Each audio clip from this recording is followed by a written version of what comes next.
திருச்சிற்றம்பலம். அமர்நீதி நாயனார் புராணம். அமர்நீதி நாயனார் அடியாருக்கும் அடியேன். சோழ நாட்டில் பழையாறை என்னும் ஊரில் வைசியர் குலத்தில் பெருஞ்செல்வமுடையவரும் சிவனடியார்களை திருவமுது செய்வித்து அவரவர் குறிப்பறிந்து கந்தை கீழ்கோவணம் என்பவைகளை கொடுப்பவருமாகிய அமர்நீதி நாயனார் என்பவர் ஒருவர் இருந்தார்.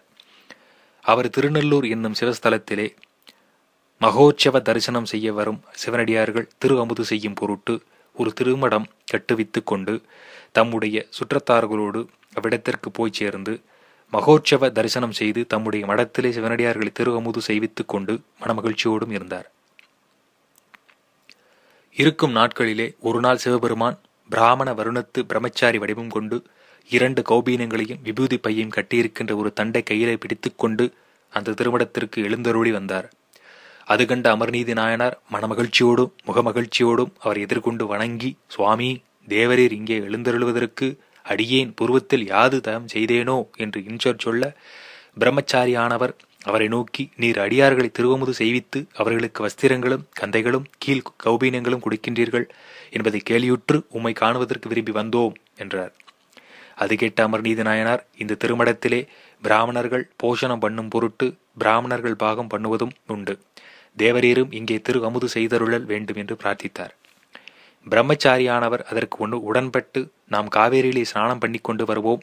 ஒருபோது மலைவரினும் தரித்து கொள்ளும் பொருட்டு நீர் இந்த உலர்ந்த கௌபீனத்தை வைத்திருந்து தாரும் என்று சொல்லி தண்டிலே கட்டப்பட்டிருக்கின்ற 2 கௌபீனங்களில் ஒன்றை அவிழ்த்து, இந்த கௌபீனத்தின் மகிமையை உனக்கு நான் சொல்ல வேண்டுவதில்லை. நான் ஸ்நானம் பண்ணி கொண்டு வரும் வரைக்கும் நீர் இதை வைத்திருந்து தாரும் என்று அவர் கையிலே கொடுத்துவிட்டு காவேரியிலே ஸ்நானம் பண்ணுவதற்கு போக அமர்நீதி நாயனார் அந்த கௌபீனத்தை ஒரு தகுந்த இடத்திலே சேமித்து வைத்தார். ஸ்நானம் பண்ண போன பிரம்மச்சாரியானவர் அமர்நீதி நாயனார் சேமித்து வைத்த கௌபீனத்தை அது வைக்கப்பட்ட ஸ்தானத்திலிருந்து நீக்கும்படி செய்து ஸ்நானம் செய்து கொண்டு மழை பொழிய நனைந்து திருமடத்தை அடைந்தார். அமர்நீதி நாயனார் அது கண்டு எதிர்கொண்டு சமையலாயிற்று என்று சொல்லி வணங்க, பிரம்மச்சாரியார் இனி அந்நாயனாருடைய அன்பாகிய ஜலத்திலே முழுக வேண்டி அவரை நோக்கி, ஈரமாற்ற வேண்டும்.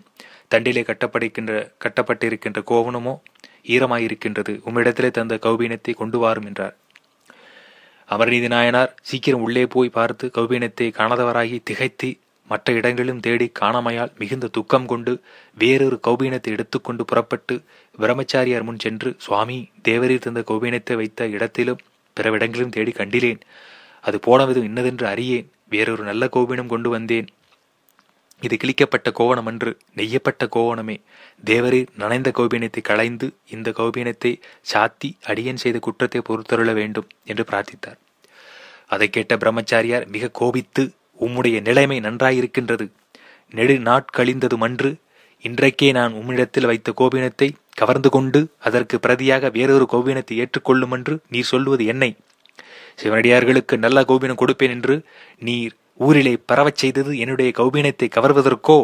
நீர் செய்கின்ற இவ்வாணிகம் நன்றாயிருக்கின்றது என்று சொல்ல, அமர்நீதி நாயனார் பயந்து முகம் வாடி நடுநடுங்கி, சுவாமி, அடியேன் இக்குற்றத்தை அறிந்து செய்த நேலேன். இதை பொறுத்தருளும். தேவரீருக்கு செய்ய வேண்டிய பணிவிடைகளை எல்லாம் செய்கின்றேன். இந்த கோவணமன்றி வெகு பொன்களையும் பட்டாடைகளையும் இரத்தினங்களையும் தருகிறேன், ஏற்றுக்கொள்ளும் என்றார். அதற்கு பிரம்மச்சாரியார் கோபம் தணிந்தவர் போல தோன்றி, பொன்களும் பட்டாடைகளும் இரத்தினங்களும் எனக்கு ஏன்? நான் தரிப்பதற்கு உபயோகமாகிய கௌபீனத்துக்கு ஒத்த நிறையுள்ள கௌபீனம் தந்தார் போதும் என்று சொல்ல, அமர்நீதி நாயனார் மனமகிழ்ந்து எதனுடைய நிறைக்கு சமமாகிய கௌபீனத்தை தரல் வேண்டும் என்று கேட்டார். பிரம்மச்சாரியார், நீர் இழந்த கௌபீனத்தின் நிறைக்கு ஒத்த நிறையுடைய கௌபீனம் இது என்று சொல்லி தமது தண்டிலே கட்டப்பட்டிருந்த கௌபீனத்தை அவிழ்த்து இதற்கு ஒத்த நிறையுள்ளதாக கௌபீனத்தை நிறுத்து தாரும் என்றார். அமர்நீதி நாயனார் மிக நன்று என்று சொல்லி ஒரு தராசை கொண்டு வந்து நாட்ட பிரம்மச்சாரியார் அந்த கௌபீனத்தை ஒரு தட்டிலே வைத்தார். அமர்நீதி நாயனார் தம்முடைய கையிலிருந்த நெய்யப்பட்ட கௌபீனத்தை மற்ற தட்டிலே வைத்தார். அது ஒத்த நிறையிலே நில்லாமல் மேல் எழுந்தது. அதைக் கண்டு அடியார்களுக்கு கொடுக்கும்படி தாம் வைத்திருந்த கோவணங்கள் எல்லாவற்றையும் கொண்டு வந்து ஒவ்வொன்றாக இட பின்னும் தூக்கி கொண்டே எழுந்தது. அதை பார்த்து ஆச்சரியம் அடைந்து பல வஸ்திரங்களையும் பட்டுக்களையும் கொண்டு வந்து இட பின்னும் உயர்ந்தது. அது கண்டு அநேக வஸ்திர பொதிகளையும் கொண்டு வந்து இட்டார். இட்டும் அத்தட்டு மேலே எழும்ப கௌபீனத்தட்டு கீழே தாழ்ந்தது.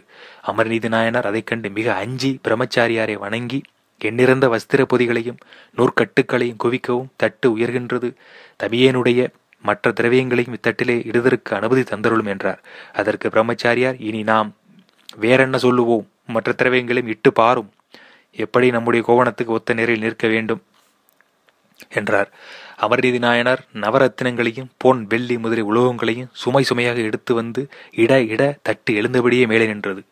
அமர்நீதி நாயனார் அதை கண்டு பிரம்மச்சாரியை வணங்கி, என்னுடைய திரவியங்களில் ஒன்றும் சேஷியாமல் இந்த தட்டிலே இட்டேன். நானும் என் மனைவியும் புத்திரனும் மாத்திரம் சேஷித்து நிற்கின்றோம்.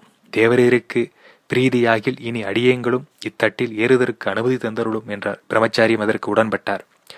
அது கண்டு அமர்நீதி நாயனார் மனமகிழ்ந்து பிரம்மச்சாரியரை வணங்கி தம்முடைய மனைவியாரோடும் புத்திரரோடும் தராசை வளம் செய்து, சிவனடியார்களுக்கு செய்யும் திருத்தொண்டிலே அடியேங்கள் தவறாமல் இருந்தோமானால் அடியேங்கள் ஏறின மாத்திரத்தை இந்த தட்டு மற்ற தட்டுக்கு ஒத்து நிற்க கடவது என்று சொல்லி திருநெல்லூர் வீட்டிருக்கின்ற பரமசிவனை வணங்கி ஸ்ரீ பஞ்சாட்சரத்தை ஓதிக்கொண்டு மகிழ்ச்சியோடு தட்டிலே ஏறி நின்றனர். திருச்சிற்றம்பலம். ஓம் நம சிவாய.